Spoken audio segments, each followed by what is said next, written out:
Rappers and producers, your New Year's resolutions are trash. I'm just playing. Am I? Let's talk about it.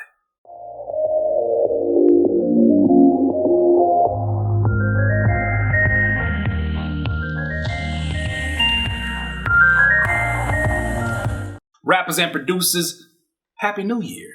You made it through another year. That is something to be very grateful for because, like, I can always say, there's people last night that did not live to see today. And I don't say that as any kind of joke. I say that as a reminder that you should be thankful for every single day that you're here. But besides that, rappers and music producers specifically, let me talk to you why I feel that New Year's resolutions are trash. Now, I don't mean trash in the same way that Joe Budden means everything is trash. I'm not trying to be a hater about your resolution. I think it's great to set goals. I think it's amazing that you have these things that you want to accomplish. I think it's great that you want to take over the world and you want to do it in less than a year.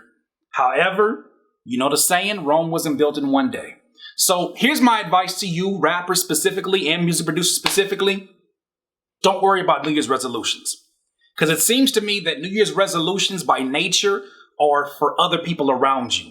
You're basically asking for accountability partners. Accountability partners. You're asking them to basically justify or encourage you or root you on, which is nothing wrong with in particular. But if it's not truly a goal of yours, they have nothing to do with that. If you have a goal that you want to lose weight, or you have a goal that you want to get a song that gets 100,000 plays or 100,000 views, if you have that goal, that's nobody's business except for yours. And let me tell you what happens. When you involve other people, you start to involve other energy. I don't want to get too metaphysical on you, but I feel like you start to involve a lot of energy, and all that energy, as you know, is not going to be positive. You put a goal out there, you say, look, man, I want to do this. Meanwhile, you got somebody on the outside that's like, I think he can do it. Somebody else on the outside like, I think he can't do it. Then a third person that's like, I hope you don't do it. Just got hate all over them. They just drink haterade every morning. But those people exist. So if your resolutions are for you and they're goal setting things that you do, what I suggest that you do is the same thing that I did the last, I don't know how many years, but it's been working for me. If you're going to set a goal and a resolution, do it in silence. Do it in silence or disclose it to somebody that you know is 100% in your corner. But if you can, work in silence. Plan in silence. Here's the thing. At that point, you become your own accountability partner. At that point, you start to look back at the year that you had before and you start to realize that, first of all, when we try to bring goals to everybody else, we tend to give them strokes of an artistic brush that's a little bit more colorful, so people will be like, oh, that's a really good goal. You should do that. We start to buy into resolutions that are not really ours. You may not want to lose weight, but you probably like, everybody else probably think I should lose weight, so maybe I say, I'm going to lose 4,000 pounds. I hope you don't have that many, but you know how people do. You want to, paint, especially in this social media society, we want to paint it to where it's something that's glamorous to everybody else. But what about you? What do you want to do? What do you really, really, really want to grow at? What do you really, really want to contribute to? What do you really, really want out of this year?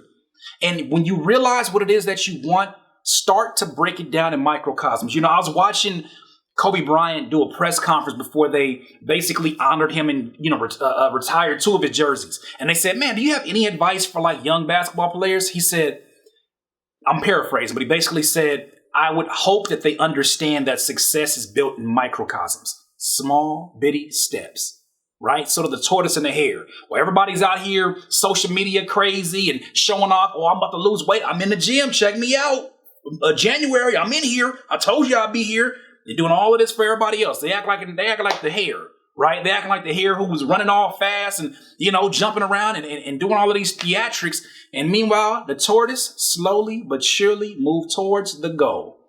And just like in the end of that, the tortoise wins. You too should aspire to be the tortoise. That doesn't mean that you grind slower, but that means that you grind with purpose. That means you grind with consistency. That means that at the end of this road, this just means that you're going to set another goal at the end of that. So as you start to think about this year, which I think is a great idea in its nature, to look at the top of the year, reflect on the last one, and think of the things you want to grow at. I think that's a beautiful thing. What I think is trash is bringing it to the general public, hoping that they'll become your coach. No. You got to get on your P's and Q's. You got to figure out what is it that you want from your music career this year. You got to look at the landscape, understand the beast that you're dealing with, and then figure out, okay, how do I break this huge ass goal into little minor, just little bitty steps? If I could suggest some reading, the Compound Effect by Dan Hardy, I believe. The Compound Effect. Read that book and really understand the idea. It's funny. I always tell you this example of if somebody came to you and said, here, I'm going to give you $5 million, right? Or I'm going to give you a penny that doubles in value over 30 days. Most people are going to take that $5 million, get on a yacht, you know what I'm talking about? Probably play some Meek Millie, you know what I'm talking about? Eating some gourmet chili. I don't know what you do. I was just rhyming right now, but that's what people would do. Most people don't understand that penny that doubles in value, you can look this up on Google, actually equates to $10 million. I'm tripping. $10 million is what it equates to. It's double the 5 million. Do you have the patience to wait? Do you have the consistency? Do you have the drive to see your goals all the way through? Even when it's done in small wins, maybe you only get, in that 100,000 view goal, maybe you only get 20 views the first month.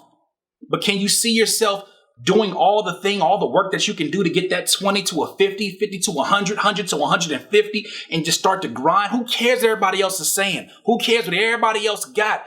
You were put here with your 2 feet, your mind, your hands for a reason. You are here for a reason. Somebody got to live your Wikipedia page out. Can't nobody else live that out for you. So as you start to set goals, your resolutions are trash if you're doing it for everybody else. Start to work silently, and the rewards will pay off. Been writing the book this whole time? You doggone right. Look at it. We got pages in this. Once again, that's another Curtspiration. Doodle, you need some more of this juice? Please subscribe to the channel below. Be a part of the notification gang. The 2018 notification gang. Thank you to everybody that's sending questions to the Curtspiration suggestion box. If you have questions about this book, just stay tuned. I told you it was coming. I told you it was here. Oh, a little higher. Sorry about that, Richie. I told you it was coming, baby. I know I ain't got no flat top no more. I'm going to run it back. But you look, whatever. I told you the book is coming. This is the first proof copy. I can't believe you here. I'm so excited. We'll have more information. Please stay tuned. Thank you for all of y'all that's been supporting me along this journey. You're the reason why I got on the publisher's radar to begin with. So thank you for sharing these videos, for continuing to comment. I love you. Much appreciation to you. In this life, you will not be full of life until you decide to live life to its fullest. Curtis King, CurtisKingBeats.com. Author Curtis King. I can't listen to you. When I listen to you, it's a liability. Cause you be mentally killing my inner energy. So I'm concealing my feelings before you injure me.